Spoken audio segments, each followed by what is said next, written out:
Need to add an app back to home screen? Then it's pretty simple and a quick process, so without any further delay, let's jump right into the video. The very first way is to look for the app on the home screen. If you couldn't find it, then all you're gonna do is swipe left the screen and you will move on to App Library. In this page, all the applications will be visible to you that you have installed on the device. From here, search for the application that you want to add in the home screen. Once you find it, tap and hold the application and then simply drag the application to the home screen. Well, you can place it wherever you want to and then you'll be good to go. Now the next thing you want to do is, once again move into App Library, scroll all the way down and click on Hidden. It will scan your Face ID.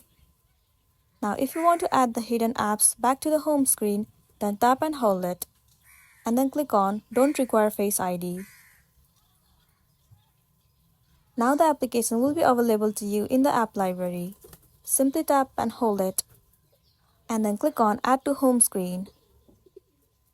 And there you go, this application has also been added to home screen. So that's the end of the video. If this video helped you, give it a like and check out our next tutorial. Thank you.